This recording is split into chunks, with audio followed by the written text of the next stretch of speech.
Hey, welcome back. Well, today we're going to continue on a little bit of building project, and we're going to install the handles today on all of our cabinets, and we are going to make the table platforms for the bench seating. And before I do that and get set up, I'm going to go ahead and show you my cushions. We finally got them purchased. We got the material, and then we got a seamstress to go ahead and sew these things up. So let me give you a shot of my cushions, and then we'll get started on the handles. It's going to look good.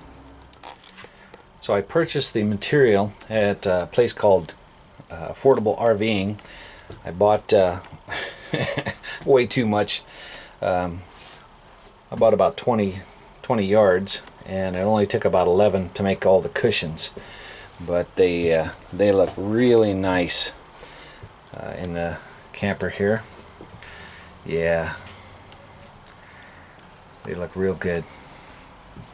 And I had the front section here cut to the angle for the trailer,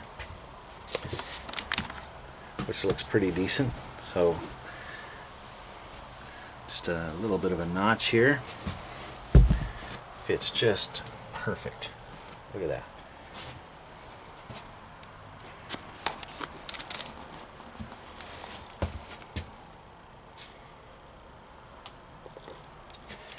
I think that's going to look really good, and it's going to be very comfortable. So our next step here is to go ahead and place our handles on each one of our cabinets. And for that, I will be making just a little makeshift jig. So I make sure that all the holes are the same.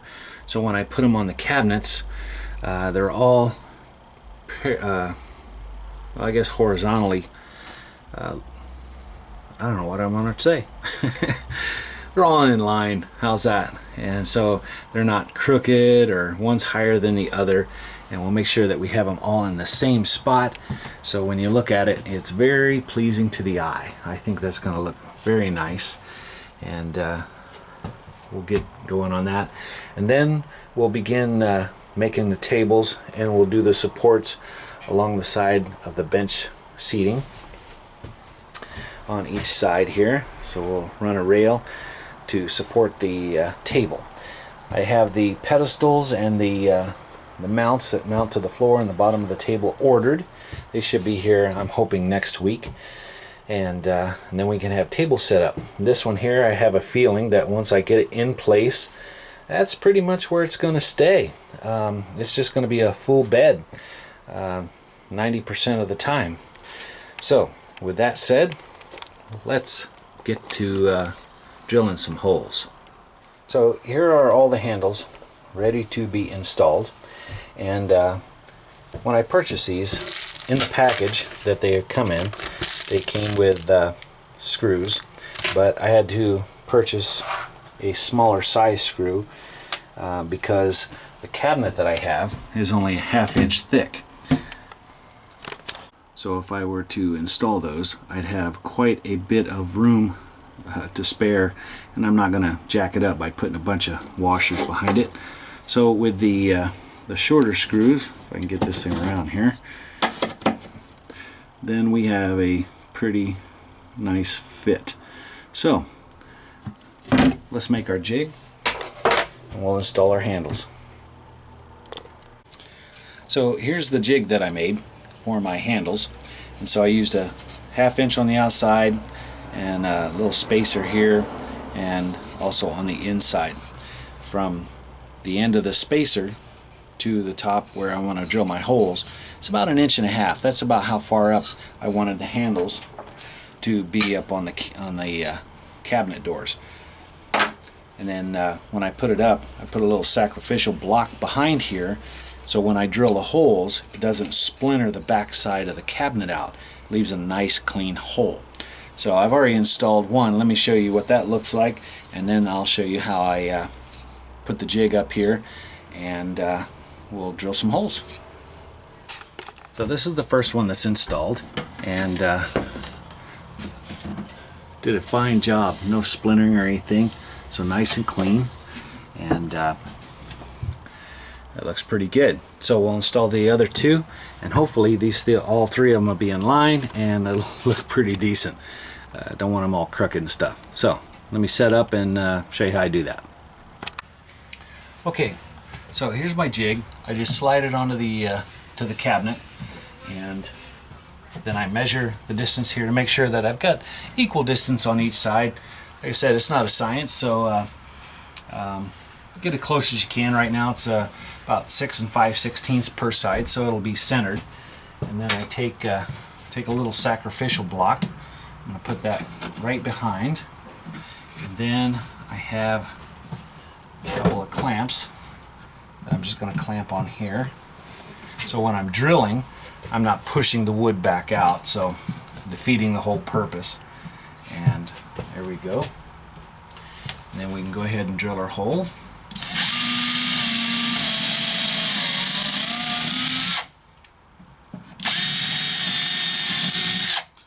Like so. Take our clamps off. Remove our little block. Slide off our jig. Boom. Got our couple of holes. And then we take our screws and a handle. Push this back here and put our handle on. Little turns to hold it, and same on this side. Well, that's not gonna work. Ugh. Try it again. Take two. All right, put this on here. Couple of turns, and the same on this side. Boom. Then we'll take our handy dandy drill.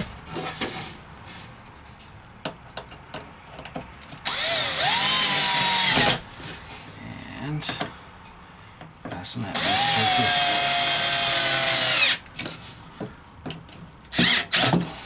right. Bang. Just like so. Perfect. I love it. So we have the first front three installed, and they do look very nice. They're all in line and absolutely functional. Come on, focus. There we go. Perfect. That looks pretty good. All right, next we'll do the cabinet above the countertop. Okay, so here we are. We are finished putting all the handles on cabinet doors, and I think they look fabulous. Remarkably fabulous. Yep, very functional. Goes with the decor. I even stuck the little rubber booties on for the door so they don't bang. Oh yeah. I think it turned out really well.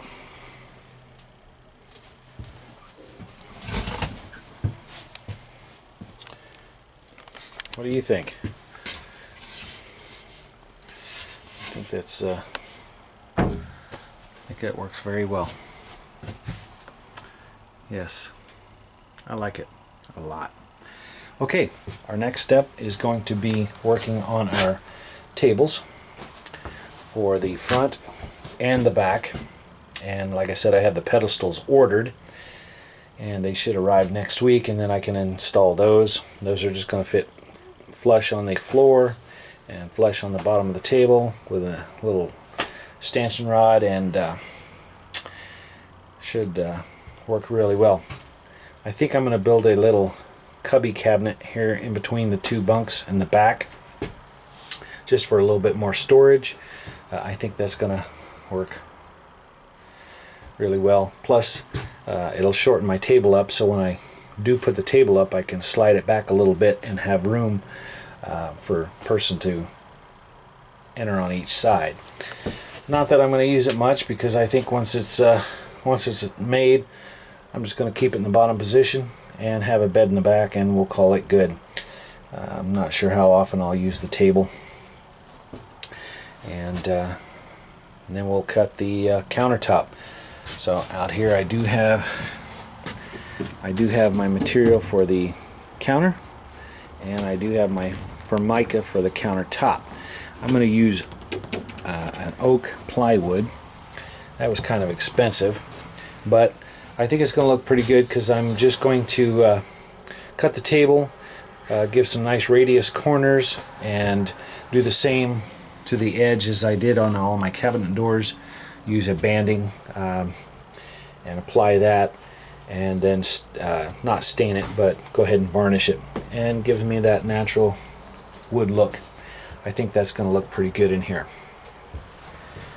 Okay, moving on. So in order to put the table down and to make a full bed, we need some supports, and I just happen to have some old stock mahogany that I think is going to be useful, and I've already marked down how high or low I need to go in order to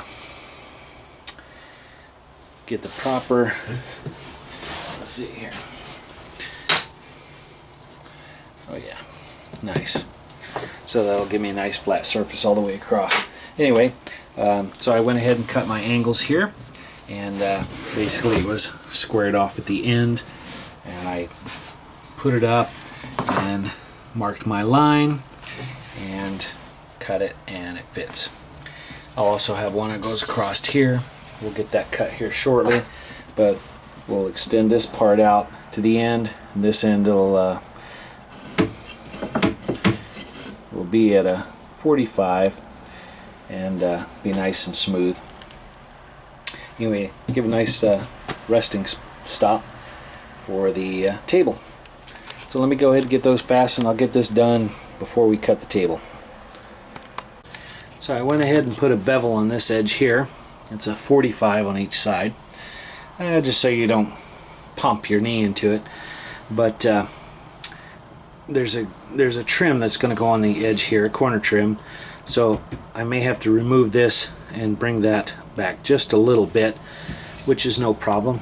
I just have it fastened on the front here by 2-inch screws, and nice and solid. So that is now secure, nice and flush across here on my seam, because I did it in 2 pieces. And once this is closed, and we use a 3/4 inch piece that fits nice and flush across the top here. Perfect. So it's going to make a nice sturdy bed across there. Now we just got one piece to cut across for the back, and then we can put our little table down there and make a bed. Okay, not rushing along, obviously. So cool. Alright, let me go ahead and get my piece measured across here, set it up there, and then we'll figure out the angle that we need to cut it, and then we'll get that fastened on. And that will do that section. Excellent. Okay, stay tuned. Well, we're going to wrap it up for the day. I didn't get as far as I wanted to. There was a few interruptions here and there, but I did get some things that I wanted to get done finished. So really all that's left is to make a table front and back, and put my countertop on, and I'll be ready to pull this out and put the siding on. So here in a few minutes I'll give you a shot of what I've got done, and let me know in the comments below what your thoughts are, whether you like it or not, or what I should or shouldn't have done. But I think it's coming along very well, and I'm pleased with it. And really, that's all that matters, is when you build it, as long as you're pleased with it, right? You're the one that's going to be using it. So one of the things I'm very very pleased with is the way that the cushions turned out. I'll leave a name and number down below just in case you're ever in Central Oregon and you need somebody to sew up some cushions for you. This gal did an amazing job, and not just an amazing job, but like super fast. I took all the material over on Saturday, and I had to make 2 trips, so on the second trip back on Saturday she already had the first set of cushions done, so I was able to take those home and put it in place, and she finished up the second set of cushions by the very next day. So I was very pleased with that. I just supplied the foam and the cushions, and she had all the rest of the stuff to make the cushions, and I wanted zippers installed, and she made them just the way I liked them. So anyway, it's good durable fabric. Cushions are going to last for a long time, so yeah, I'm pretty stoked about how it turned out. Anyway, let me give you a shot of what I've got done so far, and until next time, stay tuned. So we did manage to get all of the handles on all of the cabinets, and I like the way they turned out. I like the color, I like the style, the shape, and it goes very well with what I had in mind. So those turned out very well and very functional. So when I open and close, oh yeah, I like it, and it fits down here very nice. I will be putting some trim around the refrigerator and microwave, and also along the edges, so we don't see any edges of the plywood. And I have some nice oak countertop, and I haven't decided whether or not to put the Formica on or just go ahead and varnish that. I will probably use the Formica on the countertop just because. But the part I got done today was the railing that the table is going to sit on once it's lowered down, so I can make a full, well, not a full-size bed, but a fairly good sized bed, and it could sleep one individual very, very comfortably. So I'm very, very happy with that, and it turned out really nice. On this edge here, I beveled the top and the bottom, made it flush with top and bottom, so it has that angle, but it's still the same distance around the edge here, all the way around. So it turned out really well, and so far I really do like it. I think it's going to be a nice little trailer, nice and quiet. Once the window's on, I won't be able to hear anything from outside. Things well insulated under the floor, ceiling, sides. You're not going to buy this type of trailer off a lot that will give you as much comfort as this one will. As they say at the Men's Warehouse, I guarantee it.